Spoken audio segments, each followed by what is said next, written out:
Thank you, Mohammed, and thank you for your partnership and insights. We now want to broaden our lens to our final energy discussion, innovating energy, transforming industry, Africa's way forward.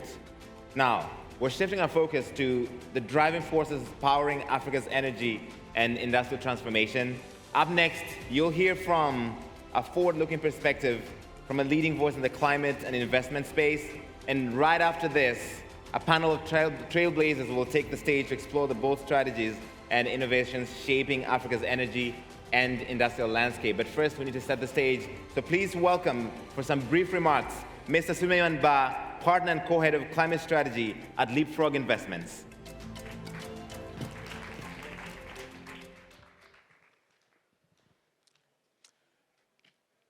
18 years ago, Apple released the iPhone, and that released a wave of innovation. A few months later, Leapfrog Investments Group was born.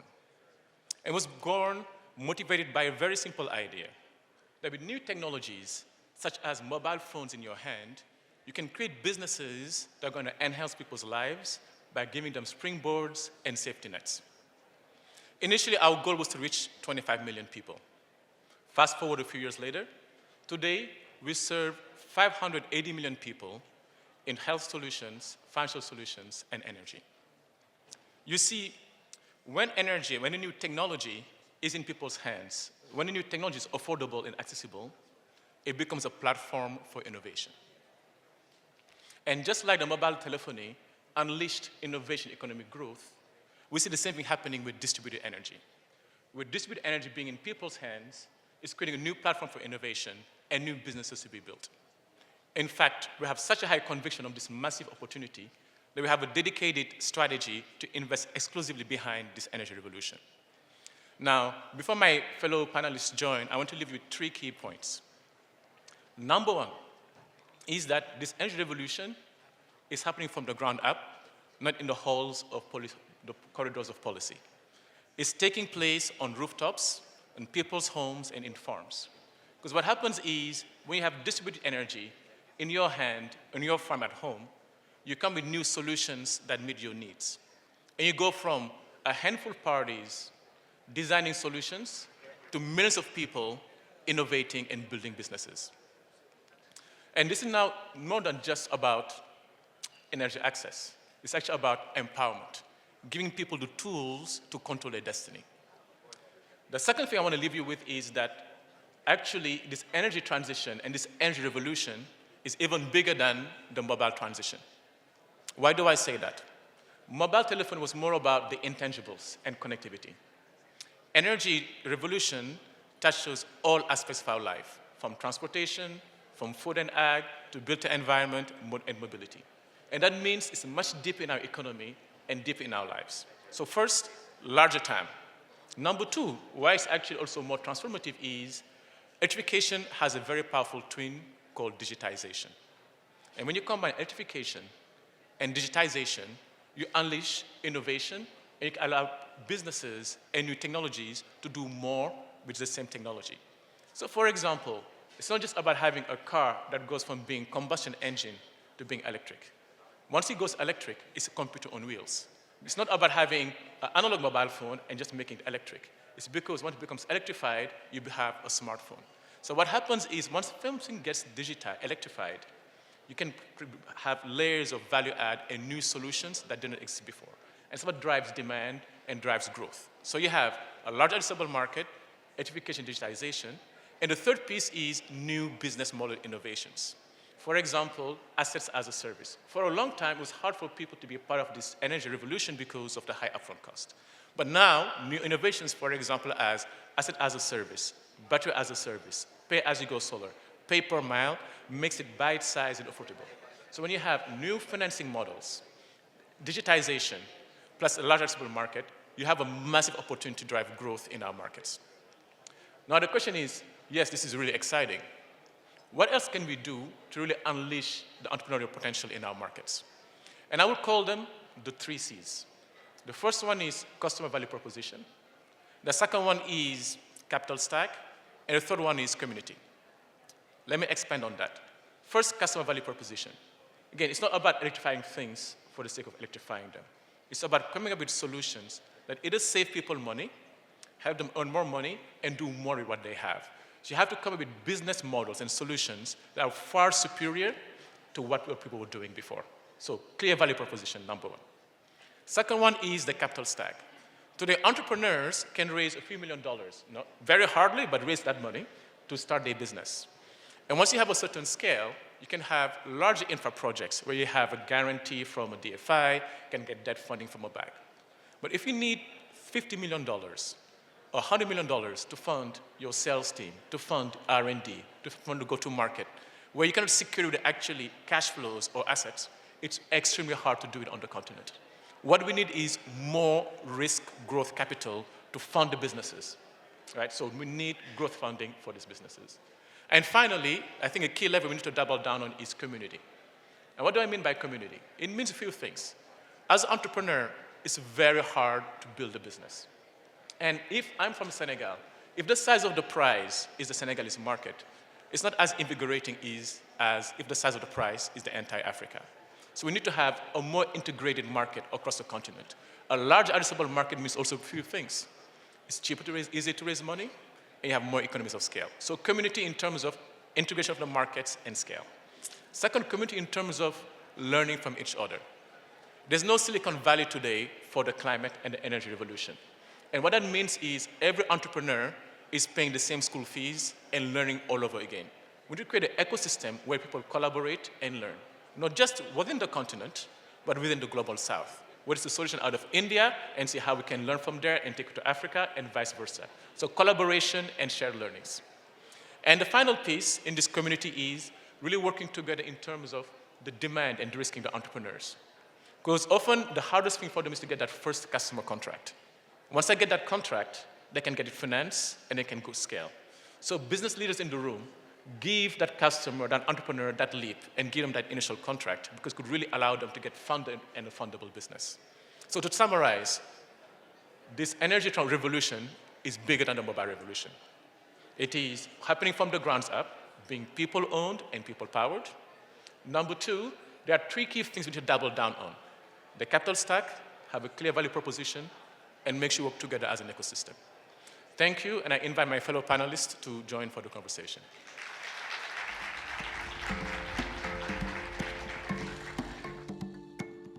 Thank you for grounding this conversation in what's possible. And he mentioned that we're going to go to the panel now, so we're just going to set that up real quick. We want to transition to that panel now, and you'll hear directly from leading voices in mobility, in renewables, in carbon markets, and innovation. So, to get us started, please welcome the panelists. Linda Mabena Olagunju, CEO of DLO Energy Resources Group. Please welcome James Mnyupe, Economic Advisor to the President of Namibia and the Green Hydrogen Commissioner. Please welcome Yusuf Umar, Managing Director and CEO of Ripple. And please welcome another James Mwangi, Founder and CEO, Africa Climate Ventures and Climate Action Platform for Africa. And this conversation will be moderated by Zoysa Northbond, CEO, Octopus Energy Generation. A big round of applause for all of them.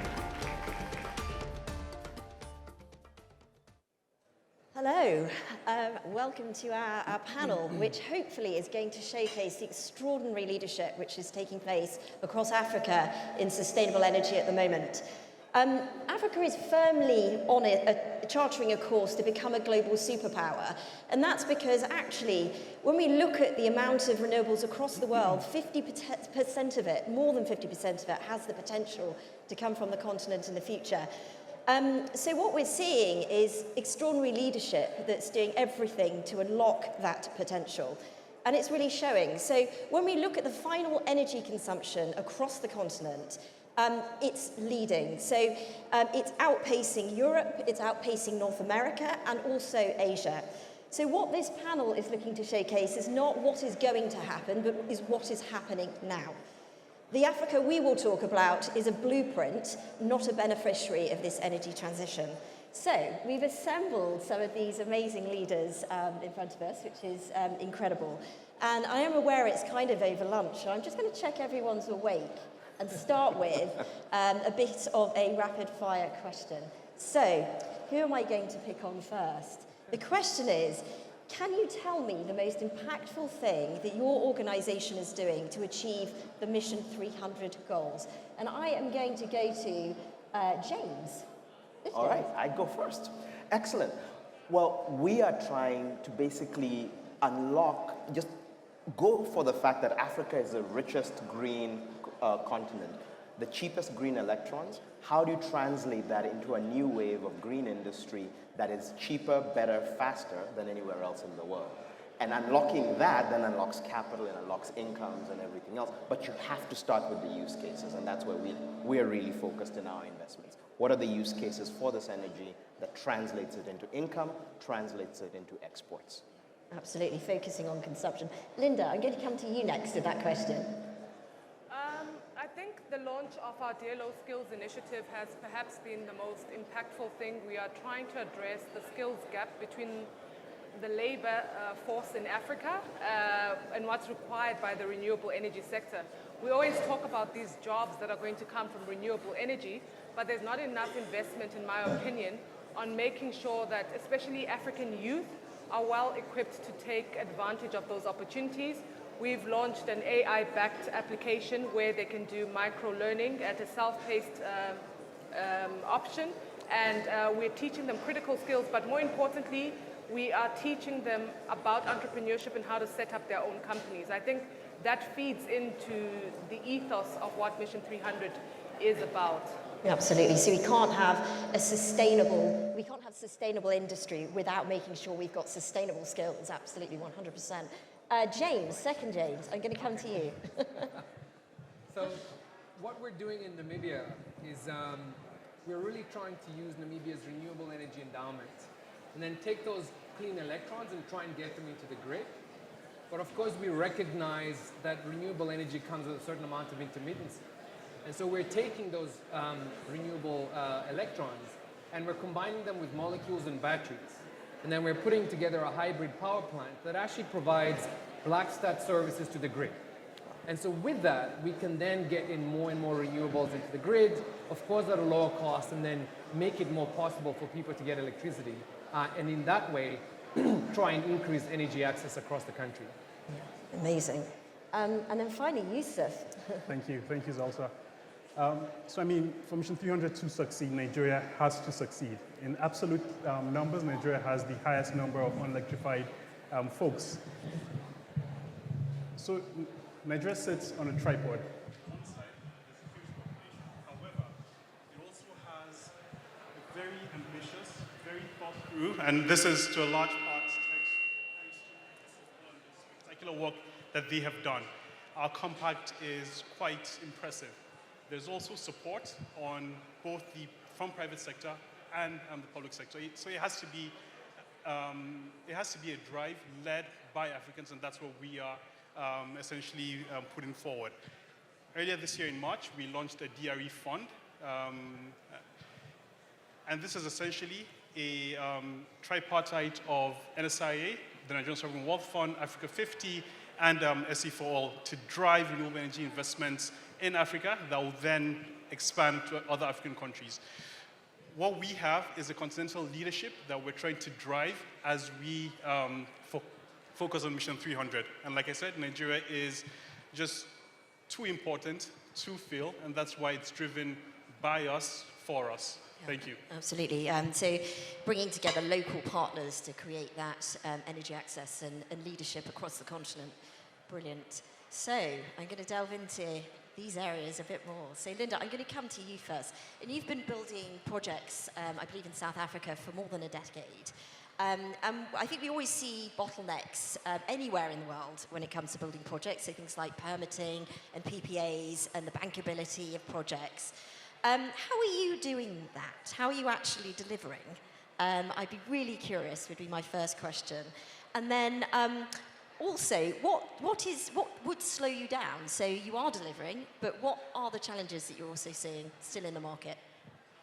Thanks. I think during the break we spoke a bit about this question, and I said most of the people in this room understand what the bottlenecks are around developing projects in Africa. We can all talk about the regulatory uncertainty. We can all talk about the delays with permitting and the lack of congruity between the different government departments.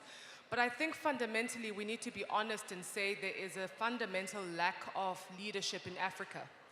If we say we are serious about moving Mission 300 across the line and making sure that 600 million Africans have access to power, I wonder why the political leadership is not in the room listening to this panel to begin with, as a start, right? For us in South Africa, we had the Minister of Electricity for the first time call on private sector to come and present what some of the challenges we faced in developing projects in South Africa have been, particularly for black women. And I say this because I run a 100% black female-owned energy company, and I can count the number of us females on the continent that are in this sector at a utility scale. And it amazes me that no one has actually ever engaged us on our experiences and what needs to be done at a regulatory level to actually change things. So when you say, how am I moving things across the line? It's through a lot of perseverance, grit, and just not giving up. But I don't think that the system is supportive of women in this sector, but not just women, I would say local African participation. Interesting, thank you. Such a great comment. And I think specifically about African governments being in the room actually here with us. I'm actually going to come to James next to you because we have actually been talking about this in the interval. And I know you've obviously been delivering green hydrogen in Namibia. And I'd love to know what were the things that you did to deliver that locally? But then what are the lessons we could learn from that to really scale it across the African continent? So not just being felt in one country, but everywhere. Yep. No, thanks. And, you know, I suppose I had a very interesting experience working in Namibia, right? Because I actually worked for the government. I worked in private sector for a while, but eventually I wanted to get involved and try and get the outcomes that you were looking for. And so one of the things we realized that we wanted to do in Namibia was, yes, we wanted to use a renewable energy endowment to produce the molecules, but what were we going to do with the molecules? Just trade with other countries around the world, and that wasn't the answer for us. So essentially what we've done is we've started constructing what we called a green industrialization blueprint. The recognition was that the world is going to start demanding goods that have a lower carbon content. And in order to deliver those to the world, you needed two key ingredients, clean electrons and clean molecules. And so we've produced the hydrogen in Namibia, but we're actually not exporting any hydrogen. A big part of what we're doing with it, for example, is we're using it to reduce direct reduced iron ore, which we're actually getting from the same province that Linda's building big wind turbines and wind farms. We're bringing the iron ore to Namibia, we're reducing that with hydrogen, and we're making a key ingredient for making green steel. And again, we're not even trading that with just Asia or Europe. We're actually looking to trade some of that with South Africa. And so we're using our renewable energy endowment, to build complex products in Namibia, but also to enable South Africa to make green steel, produce green Toyotas, and export that into a market like the EU that is going to start discriminating on goods based on carbon content. So from our perspective, we're enabling the socioeconomic emancipation of Namibia, but we're engendering and incubating green industrial clusters across the continent. And that's just DRI. We're doing this with fertilizer.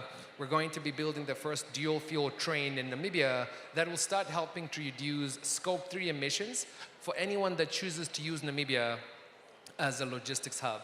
And I think that's really where the conversation for us is going, is we're not just looking at what can we do with these clean electrons and clean molecules at home.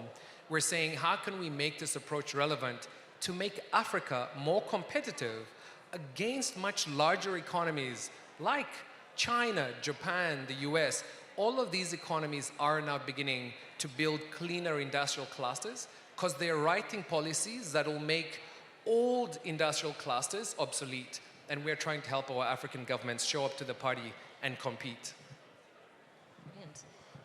Yusuf, I'm going to come over to you now because you've built a 300 megawatt clean energy pipeline in Nigeria, which is no small feat and shouldn't be underestimated. We're talking about sort of green energy hubs. What what does it take to do that there? And also, again, similar to James's observations, what does it take to scale that across Africa? First off, I think the point you made about having a risky environment is quite apt, but risk is very relative. And that's why this has to be an Africa-led initiative or drive.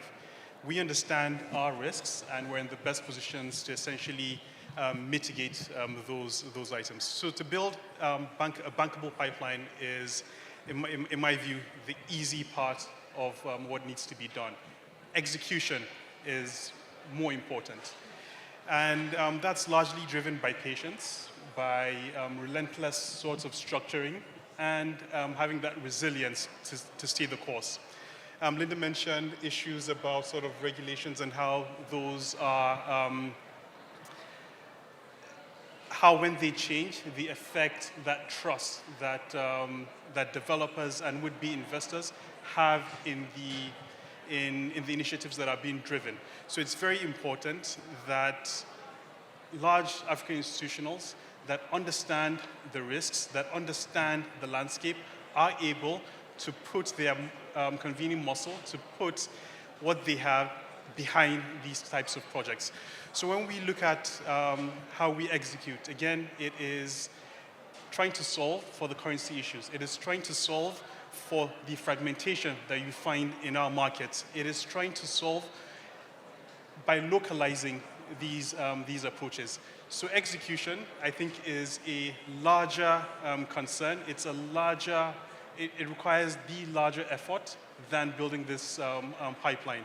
And regardless of how huge the problem or the gulf of infrastructure that there is on the continent, how the markets absorb capital is also a concern. So you could talk about these tens of billions of dollars that are required to essentially move people, or to move 600 people to where they need to be in terms of having that dignity. However, the market is only able to absorb so much. So being very intentional about where capital is deployed and how capital is deployed, and ensuring that those that do have access stay connected. Because there's one thing to provide individuals with energy access, and it's another to keep them actually connected. Because we don't want to have this conversation post 2030, where we're then reconnecting those that we had connected initially. So it has to be a very thought through, a very intentional approach to doing these things. And we're hoping with the DRE fund that we've launched, with other interventions, that we are seeing that leadership across the continent, that this is actually, we move the needle in that regard. Great. Very interesting that you mention capital and forms of capital, because I'm going to come to you, James, now to talk a little bit about climate capital specifically. It's still very grant heavy and very short term. How do we redesign the structure of climate capital so that we're meeting some of the ambition of the leaders that we say have on the panel here and now? What would you say to that? I think, to me, it's about really pricing climate benefit so that when you deploy climate capital, you can get climate returns. And I think one of the things that has been a real drag on climate capital has been the failure of high-functioning carbon markets to become a feature here, where you're actually really tracking this impact on emissions. I think what's been encouraging since the last COP in Baku and Article 6 moving into force has been you are starting to see real bankable demand for carbon. And what that means is you can point to a revenue stream and create a bankability against which you can then do the financing on the back end. Now, my concern is because we've had a very difficult period, you know, the fields are filled with the skeletons of people who bet on the voluntary carbon markets in years past and so on. Africa is in danger of missing this resurgent demand for well-structured projects that deliver an emissions reduction or nature conservation benefit, and can do so at a scale that allows what's now a growing number of new compliance-based buyers to really invest in the long term. Because if you can tap that revenue stream, then suddenly you're increasing the bankability of a whole slew of projects, from clean cooking to green transportation, to renewable energy, to nature conservation across Africa, which should be the global leader in exporting climate benefit in the form of carbon credits. Thank you. Interesting, so we're talking about Africa being a global leader in exporting. But I want to come back to looking at local economies and how we're building for the future. And I'm going to come back to you, actually, Linda, if that's okay. When we look at local content requirements in models, and certainly when you come to finance them, I think they're always very well-intentioned. I'm wondering, how do you implement them really in practice, first and foremost? And in terms of the dream way of structuring this, to make this something that is sustainable and can continue and you can replicate in other models, how would you make that look? Okay. I want to go back firstly to the last comment, and then I'll come to your question.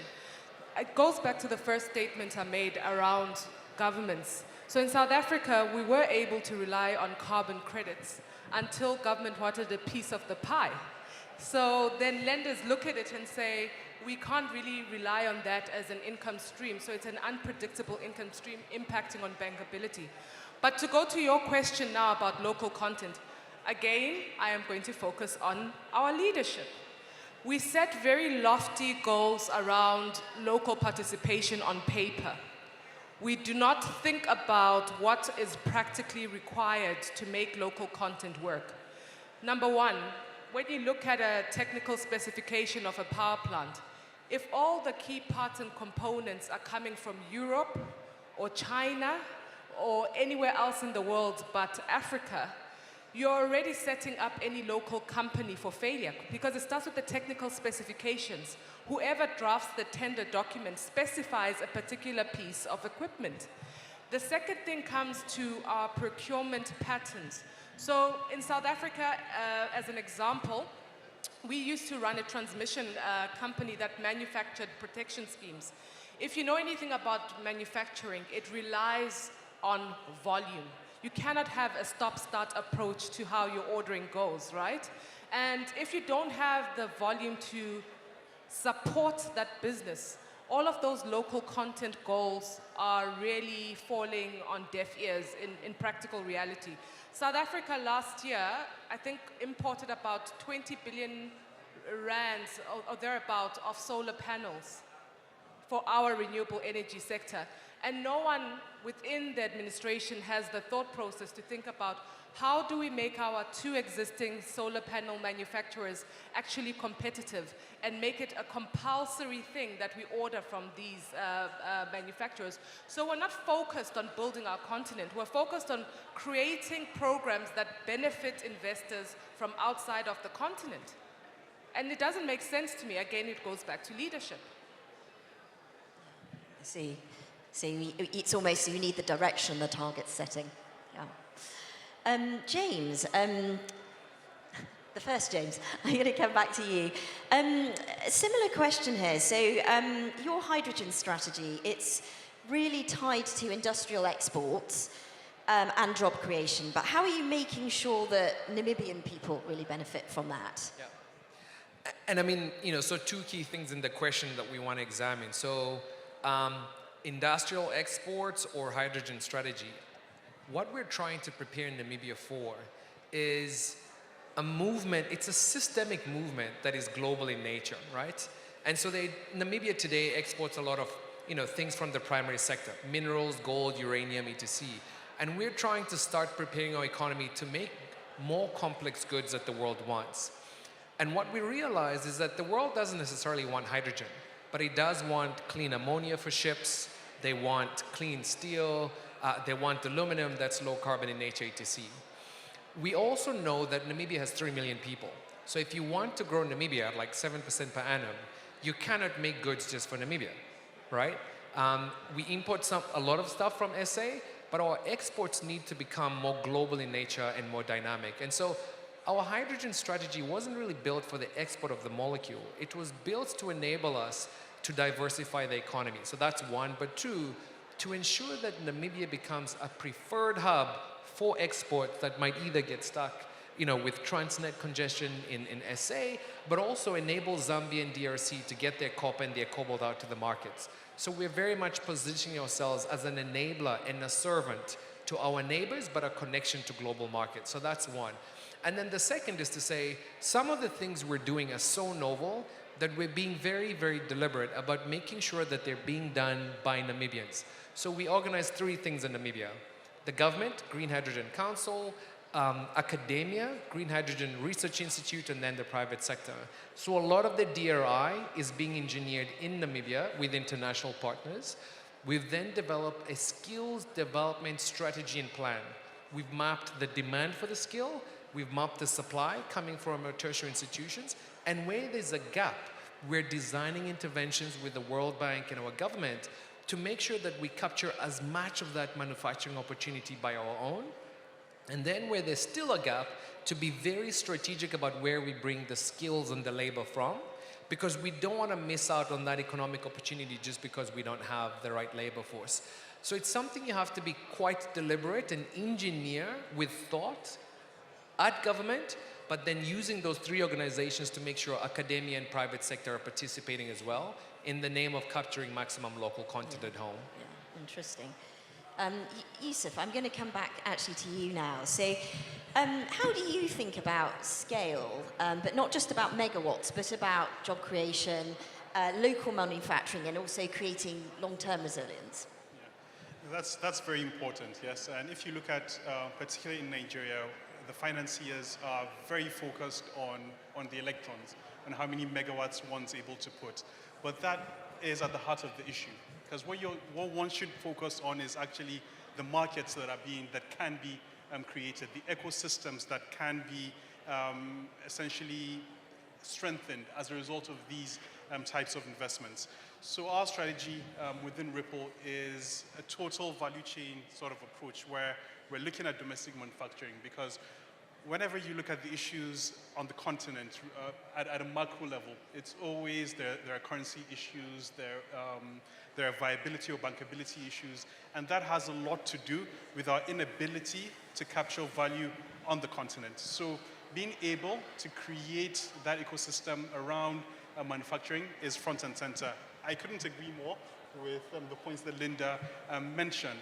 We have a large sort of government-backed intervention on the DRE space, but it makes no sense that this capital comes in and then goes out to other markets, feeding other ecosystems. It has to remain, value has to be created locally, it has to be retained locally as well. So in Ripple, manufacturing is front and center. So is bits around generation and then last mile distribution, so that at least there is proper handshake. Those dislocations that we see in the value chain are fixed. The market failures that we see are also tended to. So when we look at scale, it's about creating these aggregation platforms that enable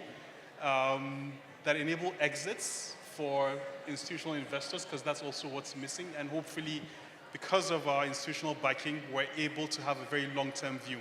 Banks paint, in Nigeria that is, banks paint infrastructure investments with a broad brushstroke, and that's quite unfortunate because it requires specific sort of considerations that you would have in more mature asset classes as compared to, say, renewable energy, as it were. So that balance is very important, and how we think about scale, how we think about value has to also mirror that. Yeah, absolutely. Thank you. James, moving on to you. When we look at the carbon market engagement in Africa, it's been quite fragmented to date, and I think probably smaller scale deals, pilots.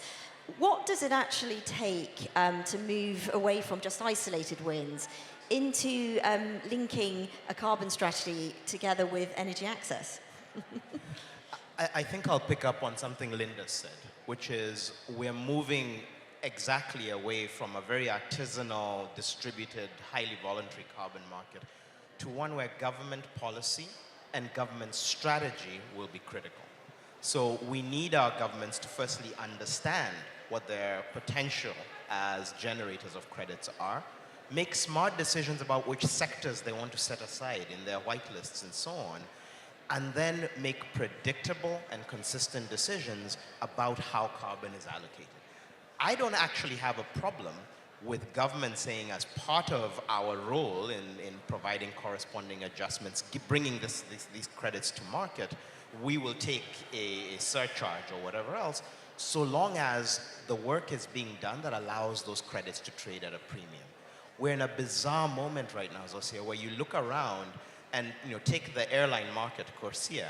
It is undersupplied by tens of millions of tons, literally billions of dollars of stranded demand. And yet you've got African countries unclear about how to access that opportunity, with no shortage of ways that they can tap into that if we just got our act together. So it's about doing the work of creating that administrative predictability, and then being very thoughtful and strategic about which of the spaces you want to play in, so that you're actually using the carbon subsidy to industrialize your country, or in other ways create the maximum amount of jobs. So which of the sectors are the ones that will have the greatest co-benefit, and use those as the ones that you're really using to drive into either sovereign transactions under Article 6 or into markets like Corsia that, again, like I say, are currently massively supply constrained. Thank you. We're coming to the end of our session now, and I think this has been a great discussion, and particularly the last few questions, which is essentially saying we don't just want green energy projects to be lighting up homes and industry. It's got to light up lives as we go as well, and that's super important. I'm not going to let you off the hook just yet, because I'd like some more inspiration, and I'm going to ask another very quick question to round out, and it's actually, what is the most exciting African-led energy project that you've seen this year that you wish you were part of and hadn't been? And I'm going to come to James first, because I can see Linda thinking. So the most exciting project in Africa is one that we're going to be launching in like an hour and a half. And if you listen to the panel, there's a big disconnect between what private sector would really love government to do, and I think some governments are trying to do their best, but they really maybe don't know exactly how to intervene. So we're going to be putting something together called the African Sustainable Industrialization Institute.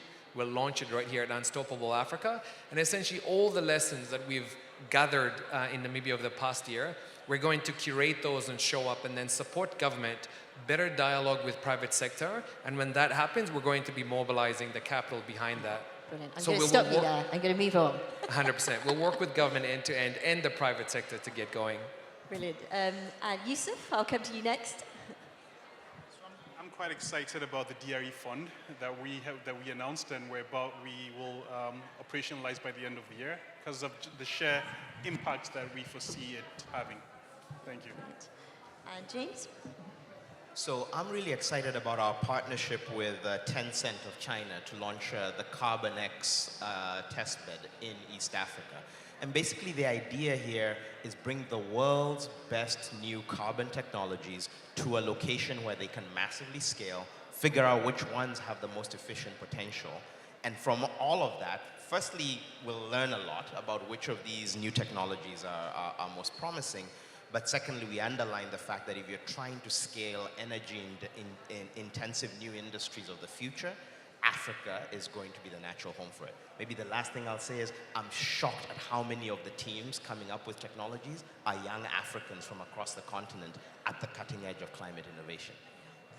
And Linda, to round us out. I like that no one on this panel has been modest. They've all self-promoted. Quite.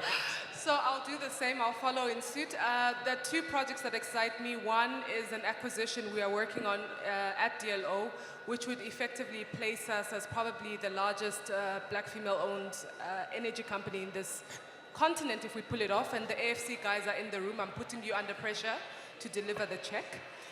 The second one is the DLO Skills Initiative that I spoke about earlier when I think people couldn't hear me from a microphone. We're launching the app this next month.